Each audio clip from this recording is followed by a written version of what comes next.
Bonjour tout le monde, j'espère que vous allez bien. Je vous retrouve aujourd'hui parce que Floris, donc Flowfly, a publié un challenge littéraire ce matin. Et du coup, forcément, dès que j'ai regardé la vidéo du challenge, je suis allée me faire une pile à lire.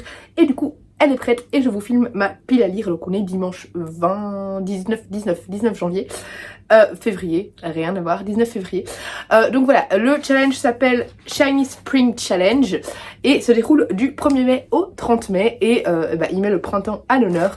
J'ai noté dans mon beau petit carnet voie 9 3/4 les menus et les catégories, les catégories. Et du coup, on va voir ensemble ma pile à lire que j'ai donc confectionnée pour ce challenge. Il y a juste une catégorie pour le moment pour laquelle je n'ai pas de livre pour le moment. Mais ça viendra, voilà. J'aurai sûrement un livre qui rentrera à un moment dans cette pile à lire. Mais là, pour le moment, dans ma palle actuelle, je n'ai rien trouvé. Donc écoutez, voilà, ça viendra à ce moment-là. Enfin, au cours du challenge, on verra bien. Alors, le premier menu s'appelle l'éveil du printemps et en première catégorie nous avons quitter le nid où il faut un roman d'apprentissage. Vous remarquerez que j'ai mis un pull bien coloré pour vraiment éveiller les couleurs, voilà, pour fêter le printemps et sortir de l'hiver, hein, avec mon petit Mickey et tout ça, j'ai fait un effort. Donc, un roman d'apprentissage, j'y ai mis à Marie le tome 2, donc j'avais adoré le tome 1, ici on suit une jeune femme qui va intégrer une école de magie en fait, mais aussi d'espionnage pour retrouver, en fait elle va se mettre à la recherche de son frère qui a disparu et elle va apprendre qu'en fait il était membre d'une société d'espions magiques.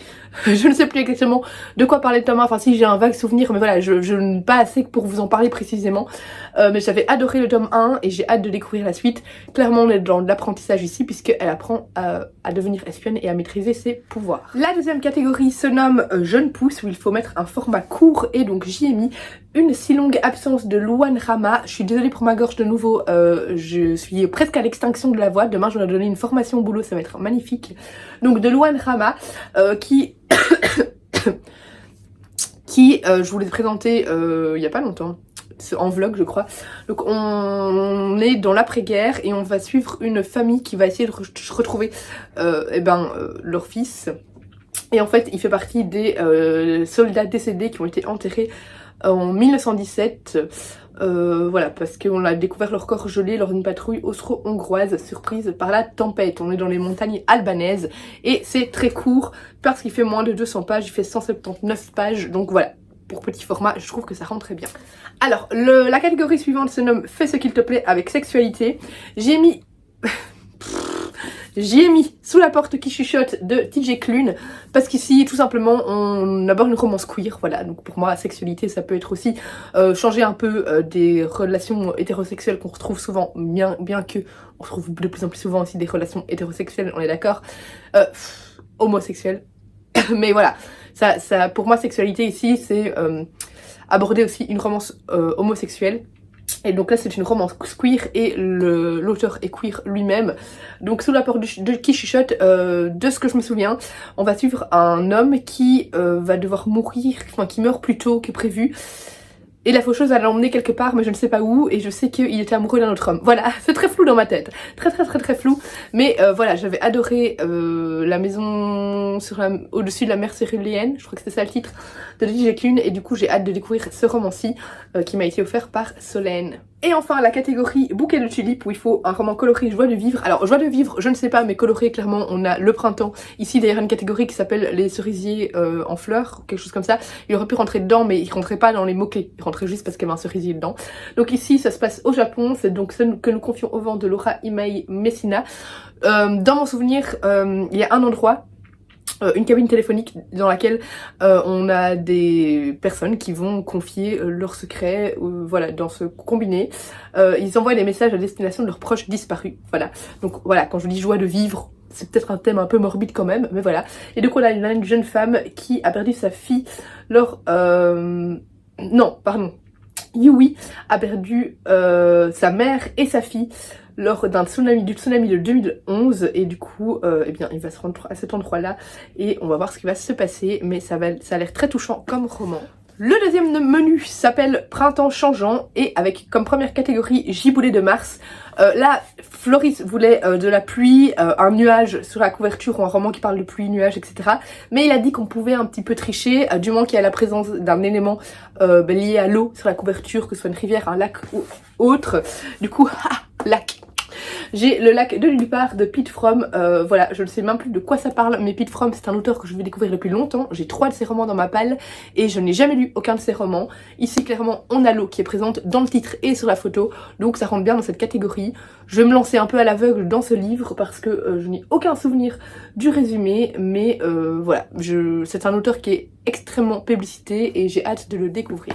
Ensuite nous avons la fameuse catégorie Regardez les cerisiers fleurir, dans lequel il faut mettre un roman choral ou bande d'amis. Alors ici j'ai pas une bande d'amis, mais j'ai une amitié entre 2 personnes et l'amitié a l'air d'être au centre de ce roman, donc Le Château des Papayes de Sarah Penny-Baker, qui est l'autrice de Pax, le petit soldat, avec le renard. D'ailleurs faut encore que je lise le tome 2, que je l'achète aussi éventuellement. Ici on part dans l'imaginaire des enfants qui vont s'imaginer tout un monde dans un refuge, enfin c'est dans une plaine, je ne sais plus, un terrain vague, voilà. Et en fait du coup tous les deux vont se retrouver et j'imagine qu'une belle amitié va naître de ça.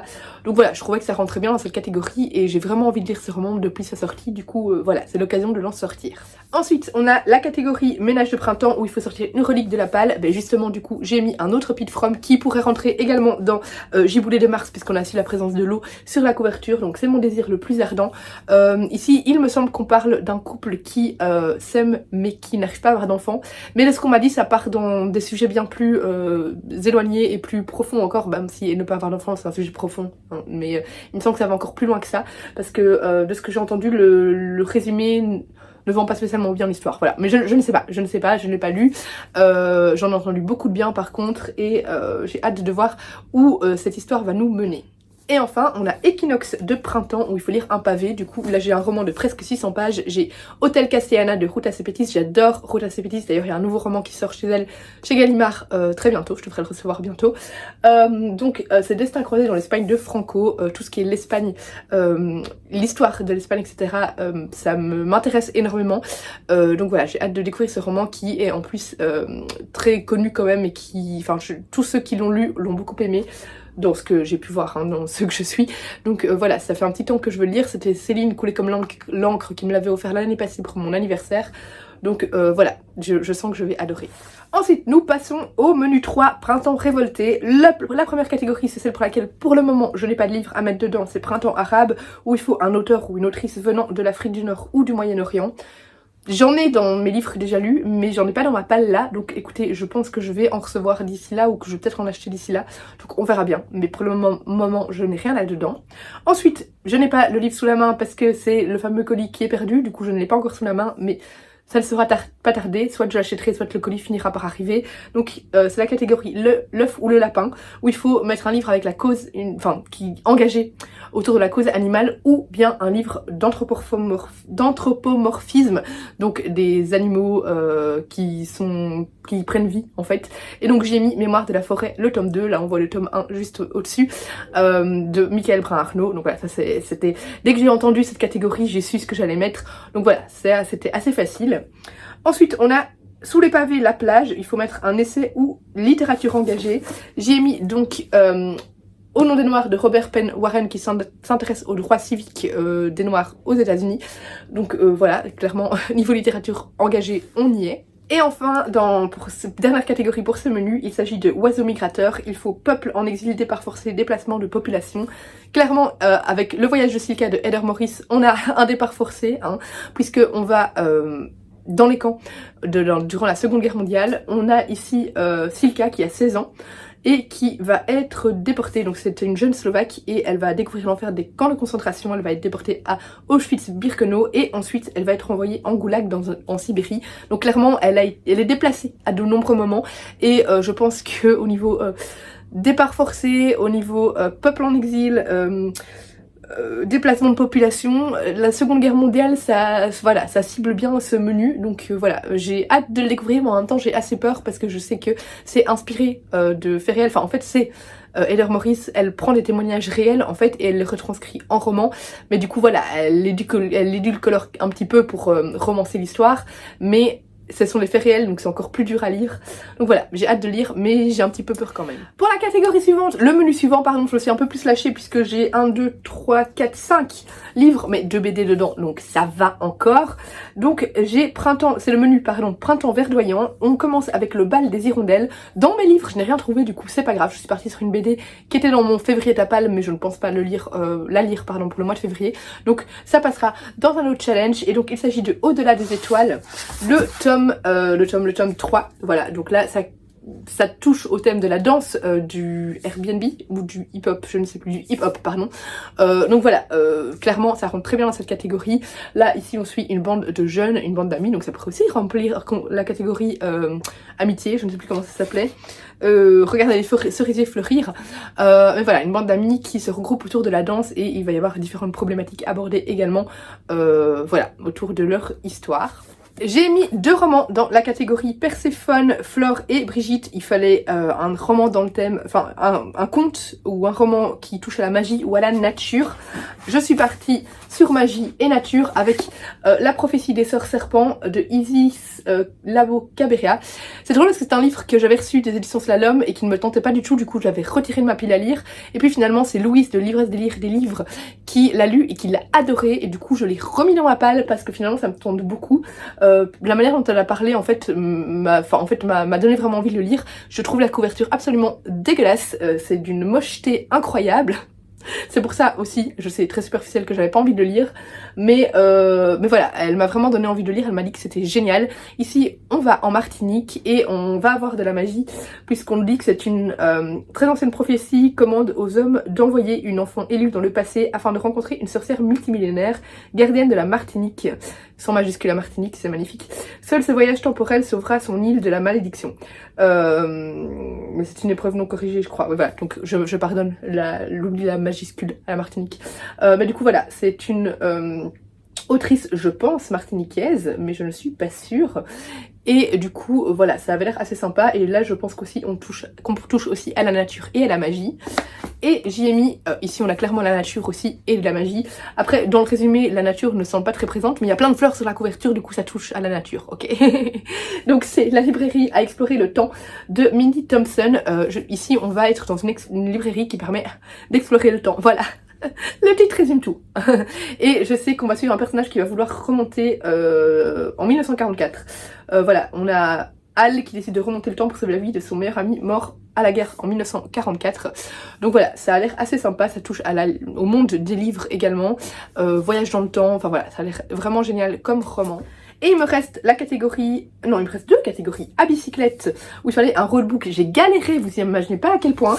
Et puis j'ai vu cette BD là, il y a une voiture, je me suis dit, voiture, ça sent déjà road, route, voiture, ça me semble bien. Je vais lire le résumé, c'est bon, ça rentre dans roadbook. Donc c'est 60 printemps en hiver de Doyoung et Chabert, que j'ai depuis très longtemps dans ma pile à lire, où ici on a une personne qui va tout claquer dans son couple et qui va partir dans un van sur la route. Voilà, le jour de son 60e anniversaire, Josie refuse de souffler les bougies de son gâteau, sa valise est prête, elle quitte son mari et elle va reconquérir sa liberté en partant avec son vieux van VW. Voilà, donc je trouvais que ça rentrait bien dans la catégorie, donc ma foi, on verra bien si c'est bien un roadbook ou pas, mais elle part sur la route avec son van, donc à mon avis c'est bon. Dernière catégorie, on a Brin de Muguet, il fallait une édition limitée, du coup j'y ai mis un roman que j'ai reçu cette semaine, La chasseuse et l'alchimiste de Alison Saft, édition limitée, parce que voilà, c'est un hardback limité chez Big Bang qui ne sera pas du coup en édition illimité, voilà. Je me fatigue aujourd'hui. Voilà, il sera pas disponible tout le temps et c'est une magnifique édition, donc clairement je trouve qu'il rentre parfaitement dans cette catégorie et je ne sais pas de quoi ça parle. J'ai lu quand j'ai reçu le programme, j'ai lu le résumé, ça avait l'air génial, mais j'avoue que là j'ai complètement oublié entre ma sélection dans le programme et la réception, j'ai oublié de quoi ça parlait, mais il est beau. Voilà, je sais, superficialité is back, mais voilà, il me tentait beaucoup et écoutez, je vais voir s'il est aussi beau à l'intérieur qu'à l'extérieur.